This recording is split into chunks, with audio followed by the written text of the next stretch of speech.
kami sudah mendapatkan jawaban.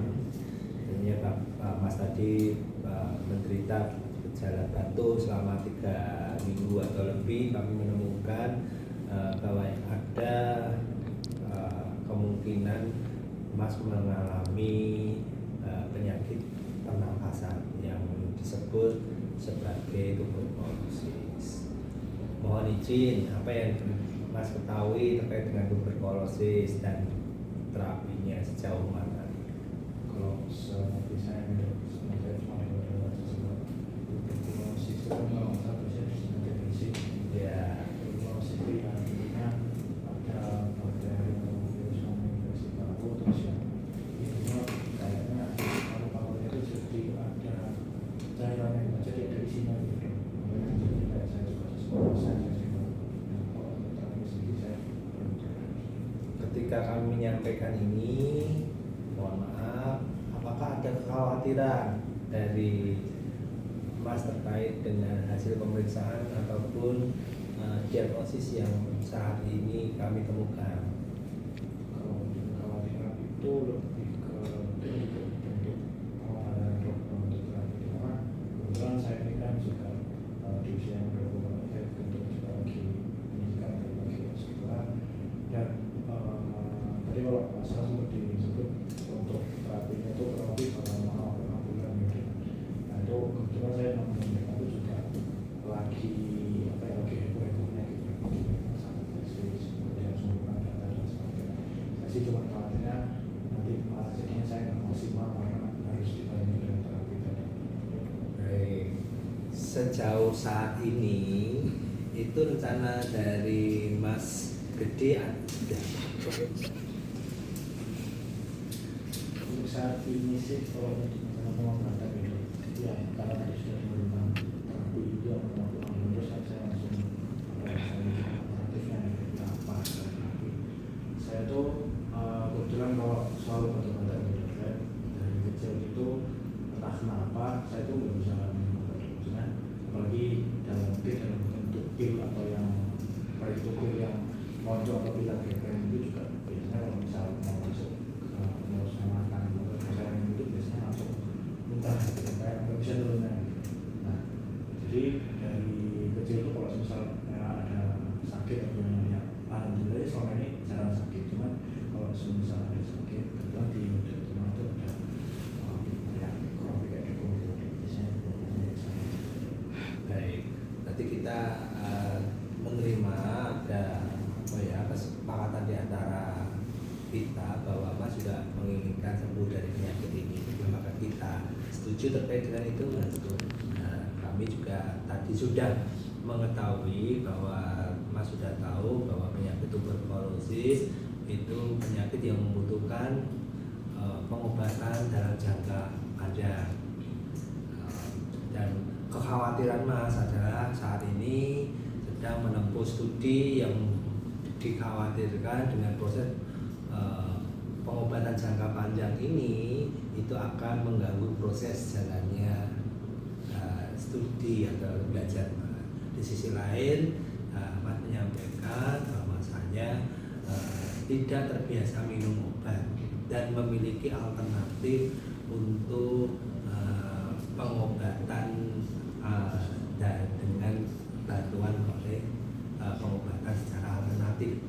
Itu yang bisa tadi kita simpulkan dari pertanyaan saya. Terima kasih. Kita sama-sama ingin Mas sembuh. Kami menghormati apa yang sudah disampaikan Mas. Memang benar bahwa pengobatan ini butuh jangka panjang dengan beberapa resikonya. Kemudian seringkali di masyarakat menimbulkan stigma negatif. Untuk itu, untuk stigma negatif jangan khawatir, untuk stigma itu kami jaga supaya Mas tidak mendapatkan stigma terkait dengan kondisi saat ini. Di dalam dunia kedokteran ada beberapa macam pilihan terapi. Kami akan menyampaikan beberapa dan dapat Mas pertimbangkan mana yang terbaik untuk Mas. Tadi ada alternatif yang kami hargai dari Mas adalah dengan pengobatan alternatif.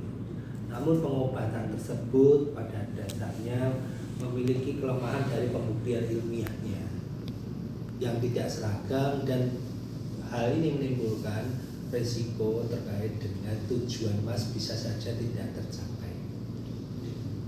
Di sisi lain, bila mana alternatif yang dilanjutkan tanpa pengobatan, seperti yang kita ketahui bersama, penyakit Mas tetap bisa masih lanjut berkembang dan kemungkinan penularan ke masyarakat sekitar. Yang selanjutnya adalah pilihan kalau kita terapi. Terapi ini sebenarnya ada yang bersifat jangka panjang seperti yang Mas ketahui. Kemudian terapi yang bersifat dengan pencegahan interaksi sekaligus di terapi jangka panjang tadi. Yang ini juga Mas khawatirkan, jadi tidak bisa menyelesaikan studi. Kalau misalnya diterapi dengan kita menggunakan alat bantu pelindung diri supaya tidak ke masyarakat, penularan ini juga bisa dilakukan. Juga ada terapi yang kita menggunakan obat-obat terbaru, baik itu obat minum ataupun obat suntik yang memerlukan waktu yang lebih pendek. Jadi yang disebut sebagai pengobatan umum. Pada pengobatan jangka panjang memang lebih baik dengan melakukan pembatasan kurun waktu selama 6 bulan. Mas bisa konsentrasi untuk beristirahat. Namun kalau misalnya dengan tetap menjalankan kegiatan belajar bisa dilakukan, pertemuan tetap bisa dilakukan dengan dosen pembimbing tapi dengan alat pelindung diri. Dan sebagian besar waktunya bisa digunakan dilakukan di rumah untuk terapinya. Gitu. 2 obat yang jangka panjang ini ada beberapa yang seringkali dilaporkan menimbulkan ketakutan. Ada salah satu obat yang bisa menimbulkan kencing berwarna merah, itu ada efek dari obat. Ada obat di beberapa orang menyebabkan tuli sementara. Itu adalah konsekuensi, tapi itu merupakan konsekuensi yang wajar dan nanti akan hilang. Dan kondisi Mas saat ini sangat memungkinkan diterapi dengan waktu yang sependek-pendeknya. Sedangkan alternatif yang selanjutnya adalah alternatif menggunakan obat dengan suntikan, tapi Mas tetap harus disiplin untuk berkunjung kembali di rumah sakit ini. Gitu. Nah, itu beberapa pilihan yang bisa kami sampaikan. Kami mohon kerjasamanya untuk sembuhan Mas sendiri. Apakah dari pilihan yang pertama, tentunya Mas tidak memilihnya karena tidak diobati ya. Yang kedua pilihan dengan alternatif yang belum bisa dibuktikan. Kemudian pilihan dengan jangka panjang maupun jangka pendek. Kami memohon masukan dari Mas, mana yang lebih nyaman untuk Mas.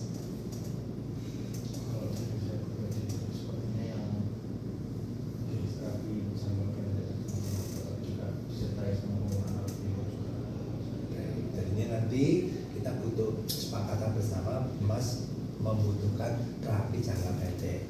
Tapi izin bahwasanya terapi itu belum ada di instansi kami. Kami akan melakukan rujuk untuk Mas nanti diobati di instansi kesehatan rumah sakit A.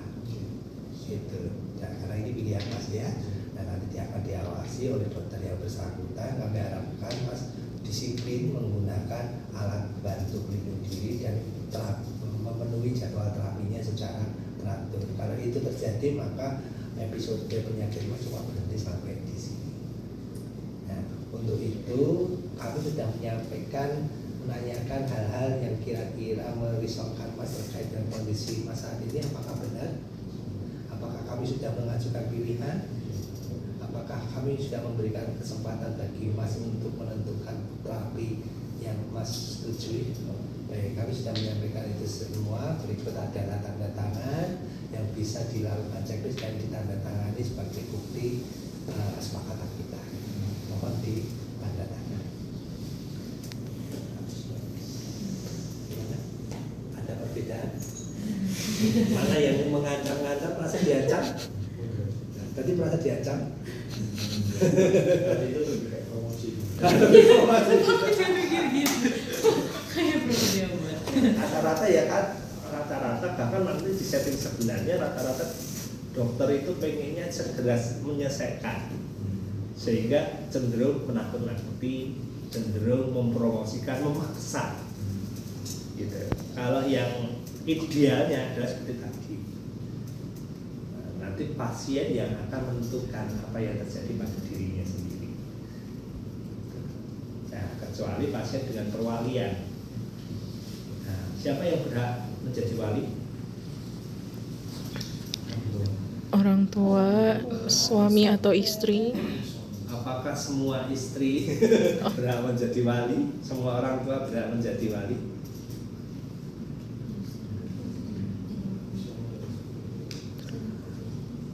Yang berhak menjadi wali ada yang diwalikan. Siapa yang berhak mewalikan? Yang memenuhi unsur dalam undang-undang. Gitu. Jadi ada undang-undang perwalian. Tidak semua istri berhak menjadi wali, tidak semua orang tua berhak menjadi wali. Ada cara pelimpahan perwalian dengan cara dinyatakan oleh yang diwalikan dengan surat kuasa, dengan disampaikan ke dokter, saya minta tolong diurusi sama ini. Gitu. Itu perwalian.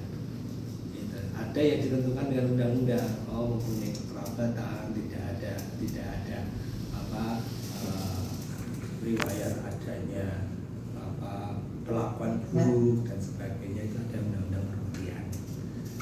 Itu yang berhak menjadi wali. Kapan dilakukan informed consent secara lisan?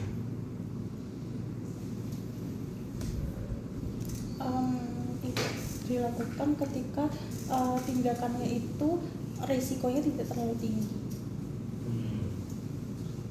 Kalau risiko tidak terlalu tinggi, oh ini saya jahit pak, langsung gitu.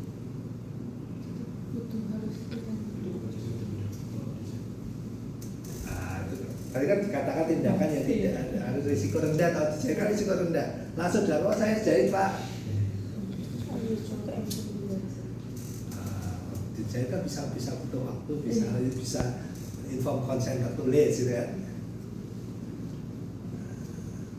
Kondisi di mana kita tidak mendapatkan wali dan yang bersangkutan tidak mampu memberikan inform consent, dan dokter memutuskan dengan keilmuannya itu harus melakukan langkah-langkah penyelamatan nyawa, maka kita bisa ganti dengan pernyataan lisan atau tertulis sementara. Gitu, itu dilindungi undang-undang kompetensi medisnya. Gitu. Itu bisa.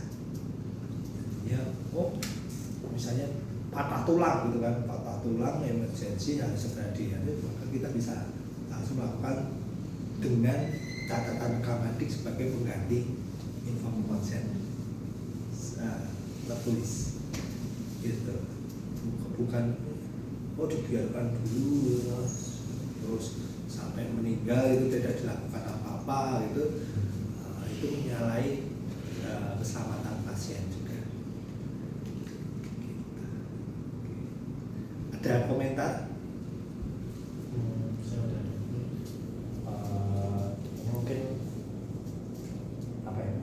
Mungkin sebagian besar nggak tahu ya, apa mungkin sebagian besar kita seperti ini, cuma kan biasanya kalau misal seperti tadi dokter menentukan untuk dipromosikan ini, dan mungkin juga di kasus lain seperti dokter bilang misal ada kecelakaan patah tulang kan harus segera dioperasi. Kan salah satu aspek yang mungkin juga jadi pertimbangan daripada pasien dan juga sekaligus keluarganya itu yang agak sensitif karena itu kan mungkin kayak pembiayaan. Nah itu kalau biasanya kalau misal pakai pembiayaan kayak misal tadi dokter kan menawarkan saya ada terapi ini, terus kalau misal pasiennya menanyakan pembiayaannya bagaimana, itu nanti respon dari dokter bagaimana? Iya, karena permintaan pasien menjelaskan tentang pembiayaan, kita memberitahukan pembiayaan dan memberitahukan cara bantuan biayanya seperti apa. Kita menjelaskan terkait dengan BPJS dan sebagainya, sehingga membantu meringankan pikiran pasien, kekhawatiran pasien. Jadinya bagian dari inform consent itu adalah menjawab kesulitan pasien, sehingga dia kesulitan untuk bersepakat di konsep. Kita samakan persepsi, bukan kita memaksakan form gitu. Idealnya bukan kita memaksakan form ya, kan ketika di praktek yang kedua itu kan konsen lebih mudah tercapai karena kita membangun konsen atas kebutuhan pasien gitu ya. Kan perbedaannya salah satu yang bisa kita lihat adalah bagaimana konsen itu terbangun gitu. Nah yang sering itu ya tadi pertanyaannya, kekhawatiran pasien dokter sudah melakukan, siapa yang bayar sopo gitu kan. Ada yang melakukannya dokter sendiri, formnya lisan sementara gitu baru dilakukan. Terus ketika sudah saatnya tiba, sudah bangsa perawatan baru cari siapa tak penanggung jawab ini, padahal dia Mr. E gitu, uangnya dari siapa gitu kan. Nah di dalam konsep sistem kesehatan nasional saat ini pada seseorang yang tidak memiliki wali maka dialihkan menjadi wali negara. Nanti kita buat laporan ke dinas sosial, Dinsos. Tapi ada ketentuan waktu di situ. Jika ada ketentuan waktu, siapa yang berhak mendapatkan perwalian negara. Nah, gitu. Nah, ya, jangan takut nanti bayar siapa kita. Kalau kita ini memang secara kompetensi kita bisa menjelaskan, itu kita bisa menyampaikan keputusan kita karena alasan apa itu bisa disampaikan ke dinas sosial, nanti akan ditanggung oleh dinas sosial gitu. Atau ditanggung oleh kita sendiri gitu. Ringan paling jantung dikasih obat betadin lah, betadin berapa sih harganya gitu kan.